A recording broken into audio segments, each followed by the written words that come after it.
तो भारत में बांग्लादेश में हिंदुओं पर हो रहे अत्याचार के खिलाफ आक्रोश बढ़ता जा रहा है।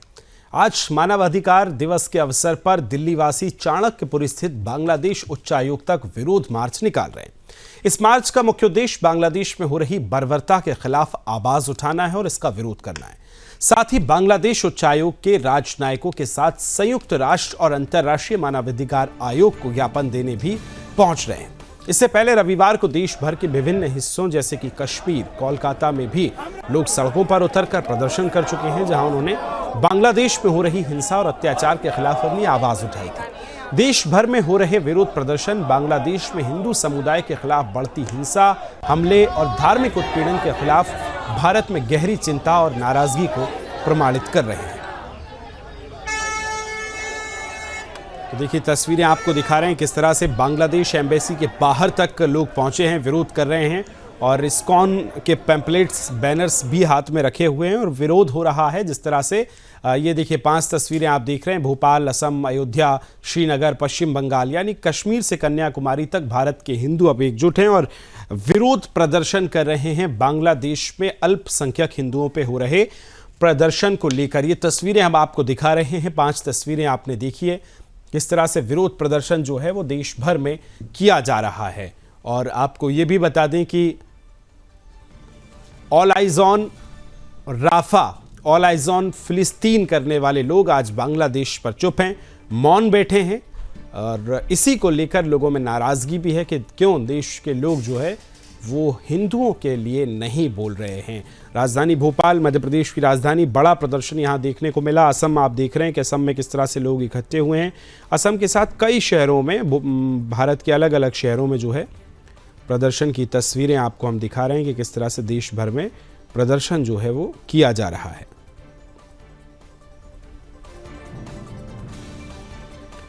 तो all eyes on Bangladeshi Hindu, Bangladesh की घटनाओं को लेकर लोगों में आक्रोश है, इसको लेकर ही लोग प्रदर्शन जो है वो करते यहाँ नजर आ रहे हैं। विरोध के लिए सड़कों पर दिल्ली के लोग अब उतर चुके हैं। दिल्ली में लगातार जंतर मंतर पर भी प्रदर्शन हुए और आज बांग्लादेश उसके एम्बेसी के बाहर जो है आज प्रदर्शन किया जा रहा है। मार्च में दिल्ली सिविल सोसाइटी के बैनर तले ये विरोध मार्च जो है वो निकाला जा रहा है। ये बड़ी खबर आपको बता रहे हैं, बजरंग दल और विश्व हिंदू परिषद द्वारा ये प्रदर्शन जो है वो किए जा रहे हैं। तो चलिए आइए चर्चा की शुरुआत करेंगे। हमारे साथ मेहमान भी जुड़ेंगे। मुन्ना खान साहब जुड़ेंगे, कांग्रेस से प्रवक्ता, रत्नेश मिश्रा जी प्रवक्ता भारतीय जनता पार्टी और सुधीर सिंह जी मेरे साथ जुड़ रहे हैं, विदेश मामलों के जानकार। चर्चा की शुरुआत सबसे पहले सुधीर जी आप ही के साथ करना चाहता हूं। आज बांग्लादेश असेंबली के बाहर जो है लोग पहुंचे हैं और प्रदर्शन करते वहां पर नजर आ रहे हैं, लेकिन इस पूरे मामले पर जो बांग्लादेश में हो रहा है कई दिनों से, क्या आपको लगता है कि भारत ने उतने उचित कदम उठाए जितने उठाने चाहिए थे? देखिए, बहुत स्पष्टता से मैं ये बात कहना चाहता हूं कि बांग्लादेश में जो स्थिति है वो बहुत ही भयावह है। आप कल्पना करिए 1971 की जो लड़ाई हुई थी तो उससे भी, उसमें बहुत सारे हमारे हिंदू भाइयों को, मुस्लिम भाइयों को भी मारा गया था पाकिस्तानी सेना से के द्वारा। तो उस समय तो दूसरी स्थिति, आज हिंदुओं पर पूरा का पूरा जो है अटैक है, फोकस है। दूसरी बात कि जब पाकिस्तान का बंटवारा हुआ तो 25% हिंदू पाकिस्तान में बचे थे, उसमें बांग्लादेश हिस्सा था, और जब बांग्लादेश बना तो 19% हिंदू थे, लेकिन आज वो 8% पे आ गए हैं। 11% हिंदू गए कहाँ? वो भारत में भाग आए या कन्वर्ट हो गए। अब जो 8% हिंदू बचे हैं 22-23 करोड़ के बांग्लादेश में, वो तकरीबन 2-2.5 करोड़ हैं, तो उनके जानमाल पर भी खतरा है, उनके अस्तित्व पर खतरा है। ये भारत सरकार बिल्कुल इस मामले पर हाथ पे हाथ धरी बैठी है। विदेश सचिव को भेजने से काम नहीं होता है, एक निर्णायक निर्णय लेने का समय आ गया है। भारत सरकार को चाहिए कि बांग्लादेश में सीधा हम आर्मी भेजें, सैनिक हस्तक्षेप करें और बिल्कुल एक चटगांव के साइड में 30-40% बांग्लादेश को तोड़ के एक एन्क्लेव के तौर पर बनाएं और उसको एक हिंदू राष्ट्र बांग्लादेश का डिक्लेयर कर दें। अदरवाइज कोई हिंदू को बचने का है नहीं। ये जो चल रहा है यूएन का कोई वैल्यू नहीं यूनाइटेड नेशंस का आज के परिप्रेक्ष्य में। आप देखिए कि इजराइल अक्टूबर 2023 से हमला किया हुआ है फिलिस्तीन पर और ये दिसंबर 2024 खत्म हो रहा है। 50,000 लोगों को उसने मारा। क्या कर लिया यूएन ने? जबकि यहाँ लेजिटिमेट बात है, हिंदू बांग्लादेश का निरीह प्राणी, बकरी, गाय, कबूतर और मुर्गे की हालत में आज जी रहा, बहुत ही बुरी हालत में जी रहा है। भारत सरकार का ये नैतिक और जो है कानूनी कर्तव्य है कि हिंदुओं की सुरक्षा करे। हम वैश्विक मंच पर तो बड़े राष्ट्र का दावा करते हैं कि हम बहुत बड़े राष्ट्र हो गए, लेकिन बांग्लादेश के मामले में भारत सरकार का हाथ पांव क्यों फूल जाता है? ये बहुत ही दुखद स्थिति है। एक निर्णय के परिप्रेक्ष्य में आना चाहिए सरकार को। निर्णय डिसीजन जो है बहुत ही शार्प होना चाहिए। हमको हस्तक्षेप करना पड़ेगा, दूसरा कोई विकल्प नहीं है। मैं आपको कह रहा हूं कि आप ये देखिए 15 से 20 साल के अंदर बांग्लादेश में हिंदू जीरो हो जाएंगे और वो हिंदू कहीं नहीं जाएंगे, वो कन्वर्ट होंगे या भारत में भाग के आएंगे। झेलना आपको आज है, कल है, दोनों दिन झेलना है, तो बेहतर है कि आज झेल लो आप इसको। वैश्विक स्तर पर बात उठाने से, ट्रंप साहब के बयान दे देने से, ब्रिटेन के संसद में उठ गया, इससे कोई अंतर नहीं पड़ता है। दुनिया में माहौल ऐसा है। चीन 20 जगह हमला करता है, चीन का किसने क्या बिगाड़ लिया? रसिया 20 जगह हमला करता है, किसने क्या बिगाड़ लिया? इजराइल 20 जगह हमला करता है, गलत चीजों के लिए करता है। अमेरिका 100 जगह हमला करता है, कोई लॉजिक नहीं है, लेकिन हमला करता है चूंकि ताकत है। बांग्लादेश में एक लॉजिकल स्थिति है, हिंदू वहां अस्तित्व के खतरे से जूझ रहे हैं, इसलिए भारत को एक त्वरित तरीके से सैनिक कार्रवाई करना चाहिए। बांग्लादेश पर फंडामेंटलिस्ट का कब्जा हो चुका है। कोई विदेश सचिव और विदेश मंत्री भेजने से कोई निदान नहीं होना है समस्या का। और भारत में जो धर्मनिरपेक्ष की राजनीति हो रही है, ये सब लोग चुप हैं। ये सारे धर्मनिरपेक्ष लोगों का आवाज बंद है। ममता बनर्जी नहीं बोल रही हैं, अखिलेश यादव नहीं बोल रहे हैं, राहुल गांधी नहीं बोल रहे हैं। लेफ्ट वाले को तो इस मामले में मुंह ही नहीं है, मुंह में ताला लगा है अलीगढ़ का। ठीक है, तो आप ये देखिए कि स्थिति, लेकिन देश का जनमानस उद्वेलित है। आपने खुद दिखाया कि श्रीनगर से लेकर के अरुणाचल प्रदेश तक इस मामले में जनता उबाल पर है, लोग सड़क पे आ रहे हैं।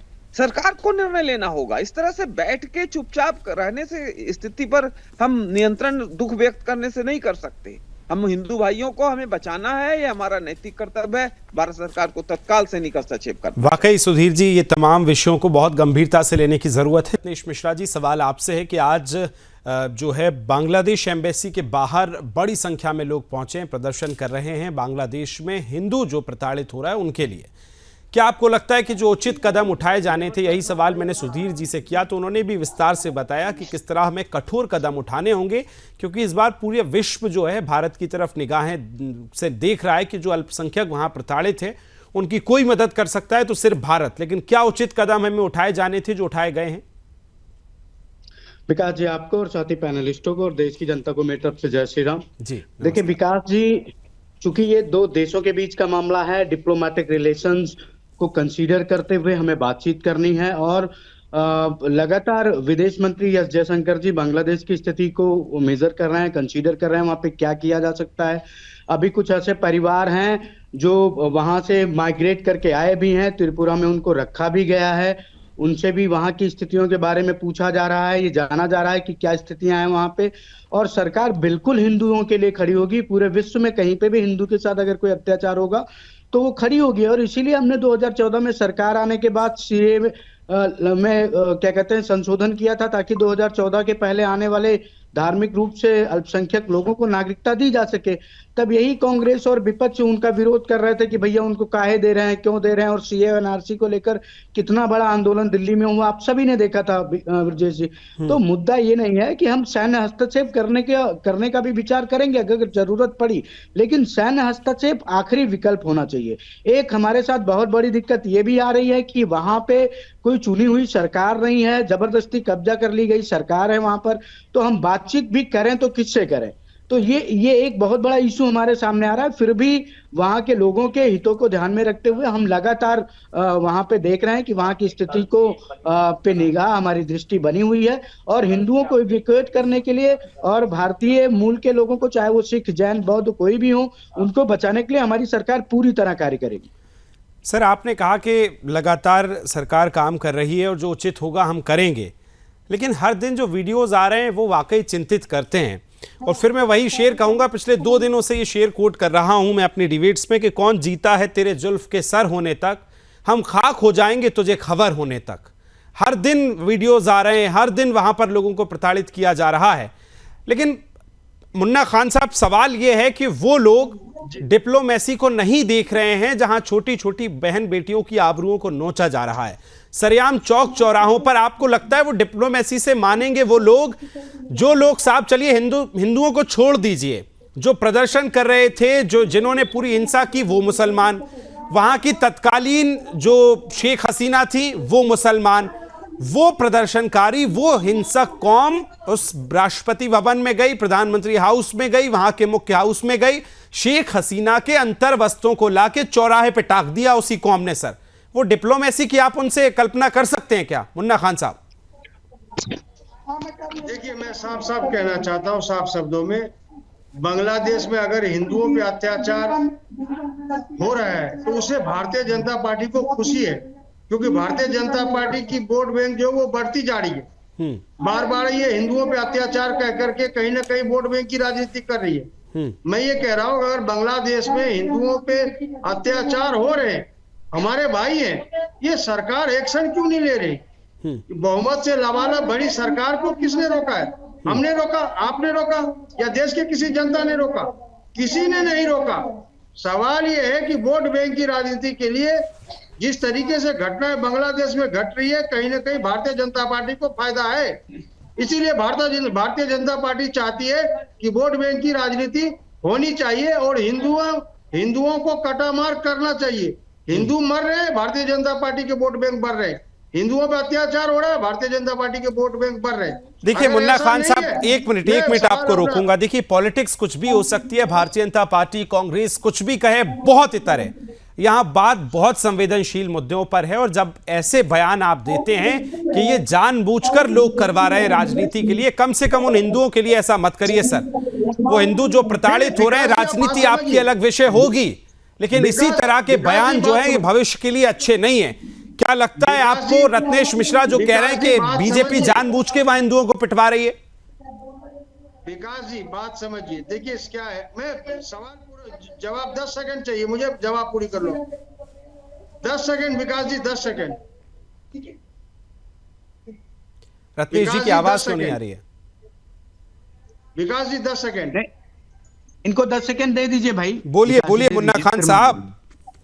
देखिए, देश के प्रधानमंत्री हिंदू, देश के गृह मंत्री हिंदू, देश के सारी मंत्री हिंदू, और सरकार बहुमत से लबालब बढ़ी, उसके बाद हिंदुओं पे अत्याचार हो रहा है, तो शर्म आनी चाहिए ऐसी सरकार को जो कहता मैं हिंदू हितैषी हूं। डूब मरने चाहिए कहीं इनको, फिर ये ना बोले कि मैं हिंदू हितैषी। देखिए मुन्ना खान साहब, इसीलिए मैंने पहला सवाल रत्नेश जी से लिया, ना कि आपसे, क्योंकि सरकार में वो हैं, जिम्मेदारी उनकी बनती है। लेकिन एक सार्थक विपक्ष होने के नाते कांग्रेस पार्टी के एक बड़े नेता का बयान बताइए, राहुल गांधी, प्रियंका गांधी, मल्लिकार्जुन खड़गे, जिन्होंने बांग्लादेश के हिंदुओं के खिलाफ आवाज उठाई हो। आपने कहा जो हिंदू हैं सरकार में बैठे हैं वो नहीं कर रहे हैं, ठीक है, विपक्ष के तौर पर आपने कौन सा प्रदर्शन कर दिया दिल्ली की सड़कों पे, मुझे बता दीजिए। रत्नेश जी बोलिए। देखिए विकास जी, ये कांग्रेस पार्टी का मानसिक दिवालियापन है। क्या हिंदू भारत में मारे जा रहे हैं? क्या हिंदुओं का कत्लेआम भारत में हो रहा है? नरेंद्र मोदी जी भारत के प्रधानमंत्री हैं, बांग्लादेश के नहीं है। अमित शाह जी भारत के गृह मंत्री हैं, बांग्लादेश के गृह मंत्री नहीं है। इन लोगों को बस केवल आके नरेंद्र मोदी, अमित शाह और भारतीय जनता पार्टी की आलोचना करनी है, इनसे कोई सार्थक कदम नहीं उठाया जाना। हम तो कह रहे हैं विकास जी कि कल बांग्लादेशी हिंदुओं के ऊपर चर्चा करने के लिए हमारे एक सांसद ने कहा, तो कांग्रेस पार्टी ने बाइकआउट कर दिया, सदन से विरोध करने लगे कि नहीं, बांग्लादेश कहां से मुद्दा हो गया भारत में। हाँ। ये लोग सदन में कुछ और कहते हैं, टीवी पर बैठकर कुछ और कहते हैं। कल अभी देखिए इनके नेता प्रतिपक्ष मल्लिकार्जुन खड़गे जी जब जॉर्ज सोरोस के साथ, जो एक जासूसी संस्था है जो भारत के खिलाफ काम करती है, डीप स्टेट है अमेरिका की, इनकी पार्टी के एक बड़ी नेता उसमें सह अध्यक्ष है, उनके ऊपर जब चर्चा कराने की बात की हमारी पार्टी के सांसद सुधांशु त्रिवेदी जी ने, तो ये लोग कहने लगे कि वो तो सदन में आए ही नहीं, उस पर कैसे। ठीक है, चलिए रत्नेश जी लौट रहा हूं। सुधीर जी आपका फाइनल कमेंट। कांग्रेस पार्टी का देखिए, पहली बात सुधीर जी की आवाज बढ़ाइए कि वो राजनीति के दायरे में रखना चाहिए। वोट बैंक की राजनीति सारी पार्टियां करती हैं, लेकिन एक लक्ष्मण रेखा होनी चाहिए। कांग्रेस के जो हमारे मित्र हैं उनको मैं याद कराऊं कि जब इंदिरा जी ने 1971 में बांग्लादेश पर इसी तरह की एक परिस्थिति, उसका और कुछ मतलब था, हुआ था तो इंदिरा जी ने कहा था कि ये दुर्गा है, इसको हमला करना चाहिए, यानी फुल हार्टेड सपोर्ट उस समय के जनसंघ ने एक्सटेंड किया था।